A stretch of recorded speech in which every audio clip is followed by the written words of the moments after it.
Hello dear student, इस video में मैं आपको सेकेंड इक्वेशन के बारे में बताऊंगी। जैसा कि मैंने आपको पिछले वीडियो में बताया था। In the previous video I explain you about first equation of motion. Now here in this video I explain about the second equation of motion, in which we start with the displacement of the body.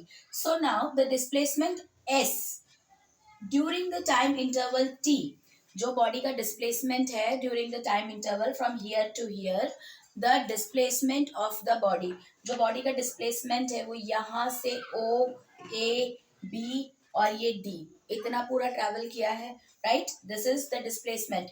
It starts, the body starts from O, then A, then B, and then D. This is what the displacement of the body. The displacement S during the time interval T is given by the area enclosed between O, A, B and D.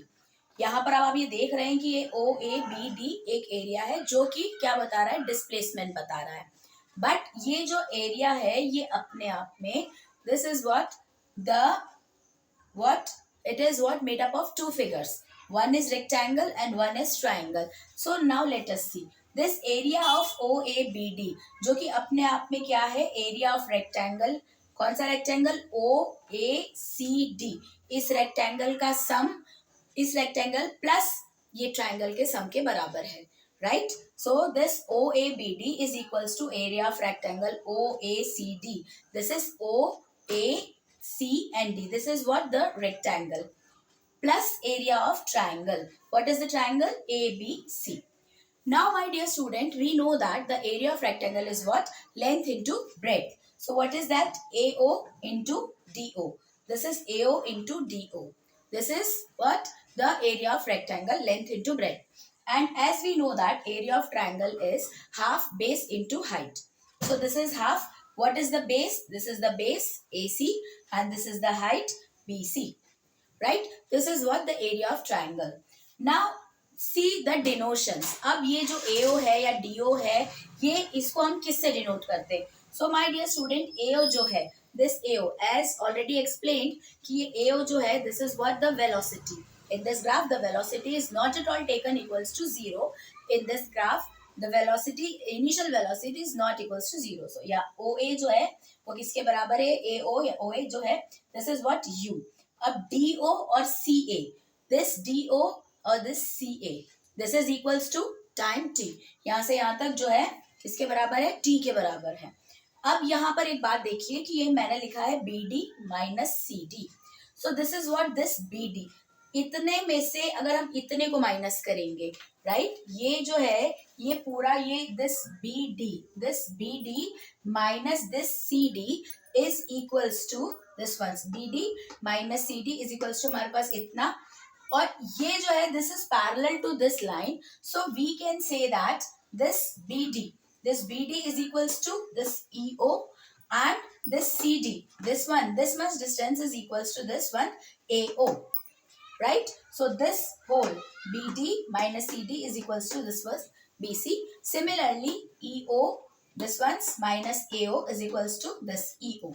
लेकिन ये अपने आप में किसके बराबर है? this EO. ये पूरा यहाँ से लेके यहाँ तक जो डिस्टेंस है दैट इज V, और AO जो है वो किसके बराबर है? U के बराबर. तो यहाँ पे अब हम जो है इसमें वैल्यूज पुटअप करेंगे. दिस इज व्हाट, ये किसके लिए? हम BC की बात कर रहे हैं. This BC, right? This whole arrangement is for finding out the value of BC. So now if you put the value, so AO is equals to U, DO is equals to T. And this one says CA. CA अपने आप में किसके बराबर है? T के बराबर है. और जैसे कि हमने फाइंड आउट करी कि BC की value, after subtracting this we will get the value of BC as V minus U. BC की वैल्यू किसके बराबर आ गई? V minus U के बराबर आ गई. ये यहाँ पे this one है ना, V minus U. अब यहाँ पर अब आप देखिए, हमें ये पता है कि ये जो V माइनस यू है, पिछली हमें जो फर्स्ट इक्वेशन है, फर्स्ट इक्वेशन से हमें ये पता है कि ये जो V माइनस यू किसके बराबर है? AT के बराबर. तो अब हम we will put the value of V minus U as AT. यहाँ पर हम V माइनस यू की जगह पर क्या पुटअप करेंगे? AT पुटअप करेंगे. तो हमारी जो वैल्यू आ जाएगी वो क्या हो जाएगी? S is equals to UT plus half T into AT, या S is equals to UT plus half AT square and this is our second equation of motion, displacement. इससे हम displacement, ये equation जो है ये किस किस को relate करती है? Acceleration, time, initial velocity and displacement. So this is your second equation of motion. In the next video I will explain you about the third equation of motion. I hope ये derivation आपको समझ में आया. See my dear student, these equations are used to find out the numericals. हम numericals जब हम अच्छे से पढ़ेंगे तो हम numerical में हमें ये भी ध्यान रखना है कि कौन सी equation हमें पुट अप करनी है, कौन सी क्वांटिटीज दी हुई है और क्या फाइंड आउट करना है. तो accordingly we will put the equations. तो नेक्स्ट वीडियो में मैं आपको थर्ड इक्वेशन के बारे में बताऊंगी. तब तक के लिए एज यूजुअल वीडियो को लाइक करना है, चैनल को सब्सक्राइब करना है. Bye bye.